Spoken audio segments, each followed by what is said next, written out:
Where protection for human rights is weak, stability becomes even more difficult to maintain, and democratic and economic progress is stalled, if not put under threat. We face serious security challenges throughout Europe, from ongoing conflict to terrorism. At a time when existing arms control agreements are being violated, we cannot seriously discuss new arrangements, but we must press for full implementation of existing agreements and seek to rebuild military transparency by updating and modernizing the Vienna document. For decades, the OSCE has provided a venue where members can discuss security concerns on an equal footing. The structured dialogue launched earlier this year has yielded frank exchanges on the challenges that nations view as primary threats to peace and safety.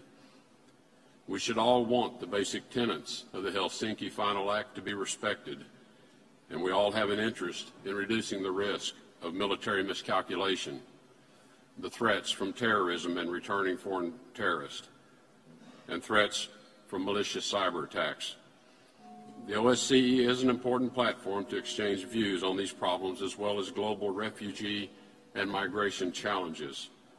The security consequences of vast irregular flows of migrants are well known to many of the countries here.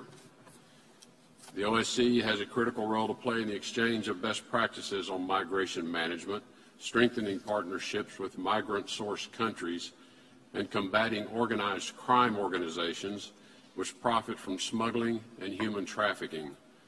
The innocent have suffered the most. We must make progress on ending the long-running conflict in Georgia and Moldova, as well as in Nagorno-Karabakh. We support the Minsk Group's efforts to find a solution. We are pleased by commitments made by the presidents of Armenia and Azerbaijan at their October summit to intensify their negotiations and to reduce tensions along the line of conflict.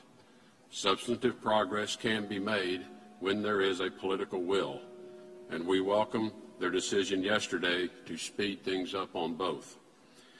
We welcome the recent 5+2 talks on Moldova. However, we must condemn Russia's efforts to stifle access to Abkhazia and South Ossetia regions of Georgia. And finally, in spite of some headway, instability remains in parts of the Balkans. Governments need to accelerate economic and political reforms, including strengthening institutions, implementing anti-corruption measures, and enforcing the rule of law.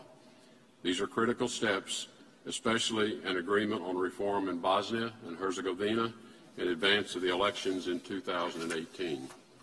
Whether it is ending the crisis in Ukraine, fighting terrorism, promoting human rights, or resolving long-standing conflicts, the OSCE is an important platform for addressing these challenges. The United States will continue its strong support for the OSCE and will reject efforts to weaken any of its institutions or its field missions. We urge member nations to act on our recommendations today for a more peaceful, prosperous Europe, Eurasia, and Central Asia. Thank you.